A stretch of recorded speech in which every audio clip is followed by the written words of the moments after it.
Assalamualaikum warahmatullahi wabarakatuh. Alhamdulillahirabbil alamin. Assalatu wassalamu ala asrofil anbiya'i wal mursalin wa ala alihi wa sahbihi ajmain. Amma ba'du. Perkenalkan, nama saya Cahaya Fatimah Qurrata Ayun dari Sekolah Tinggi Agama Islam STAIS Bumi Silam Parikota Lubuk Linggau.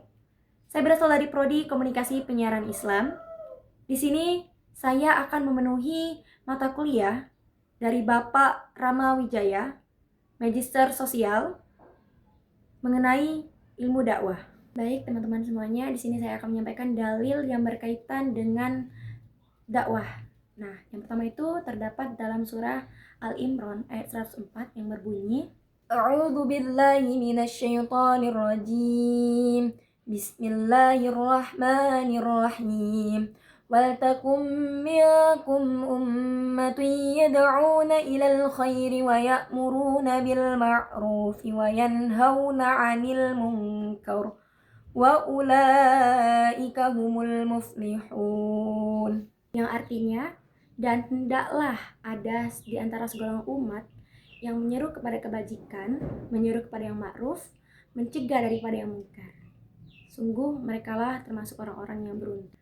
Maksud dari ayat tersebut adalah Allah Subhanahu wa taala memerintahkan kepada umatnya untuk menyampaikan kebajikan, sesuatu perbuatan yang mendatangkan pahala, dan menyeru kepada yang ma'ruf itu perbuatan-perbuatan baik. Contohnya mengajak mereka sholat, mengajak mereka berbuatan kebaikan, bersedekah, kemudian mengajak mereka berpuasa.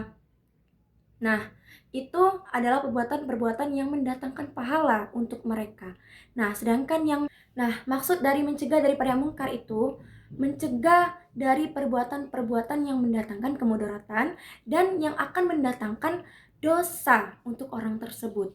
Contohnya, kita melarang mereka untuk melakukan perbuatan-perbuatan yang buruk, entah itu mencuri. Nah, teman-teman, maksud dari orang-orang yang beruntung itu adalah orang-orang yang mampu mengajak daripada kebaikan tersebut. Nah, teman-teman semuanya, yang kedua itu terdapat dalam surah An-Nahl ayat 125 yang berbunyi A'udzu billahi minasyaitonir rajim. Bismillahirrahmanirrahim. Ud'u ila sabili rabbika bil hikmati wal mau'izatil hasanah wajadilhum billati hiya ahsan. Inna rabbaka huwa a'lamu bima dhalla an sabilihi wa huwa a'lamu bil muhtadin. Yang artinya itu, serulah kepada jalan Tuhanmu dengan hikmah dan pengajaran yang baik, dan berdebatlah dengan cara yang baik pula. Karena sesungguhnya dialah Allah yang lebih mengetahui siapa-siapa yang diberi petunjuk.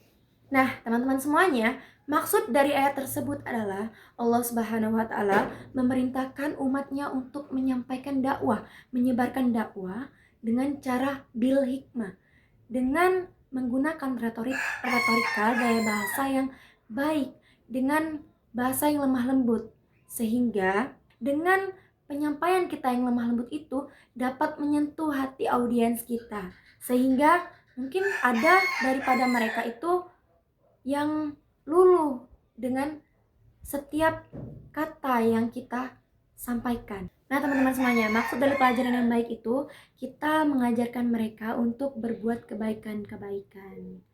Nah, contohnya kita mengajarkan mereka untuk berbakti kepada kedua orang tua, menyantuni anak yatim. Nah, sedangkan bantahlah mereka dengan cara yang baik. Maksudnya itu pada saat berdebat gitu kan, di sebuah forum, sebuah dakwah, kita harus bisa menyampaikan statement dengan cara yang baik-baik supaya tidak terjadi kericuhan di forum dakwah tersebut.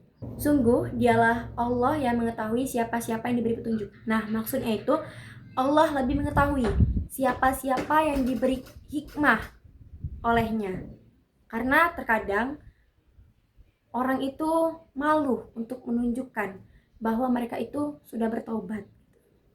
Nah, teman-teman semuanya, selanjutnya saya akan menyampaikan hadis yang berkaitan dengan dakwah yang diriwayatkan oleh Imam Bukhari Balighu anni walau ayah, sampaikanlah dariku walau satu ayat.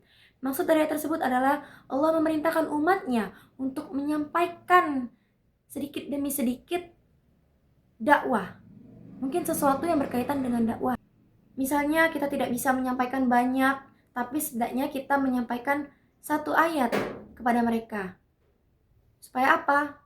Entah dari sesuatu yang kita sampaikan itu dapat membuat mereka itu sadar.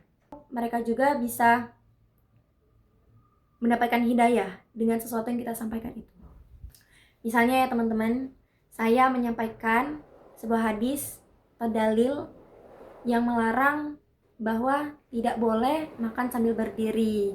Nah, itu hanya sedikit, hanya sepotong ayat, tetapi akan bermakna jika kita sampaikan kepada orang lain. Selanjutnya, hadis riwayat Ibnu Majah. Thalibu ilmi faridatun ala kulli muslimin. Menuntut ilmu itu adalah kewajiban bagi setiap muslim. Nah, teman-teman, maksud dari ayat tersebut adalah menuntut ilmu itu diwajibkan karena jika kita memiliki ilmu, kita akan cerdas. Nah, begitu pula jika kita tidak menuntut ilmu dengan sungguh-sungguh, maka hidup kita itu akan terasa susah. Dengan adanya ilmu, derajat kita akan ditinggikan oleh Allah Subhanahu wa taala. Mungkin itu saja materi yang saya sampaikan hari ini. Semoga dapat bermanfaat untuk teman-teman semua. Saya Cahaya Fatimah Qurrat Ayun, pamit undur diri. Saya akhiri. Wassalamualaikum warahmatullahi wabarakatuh.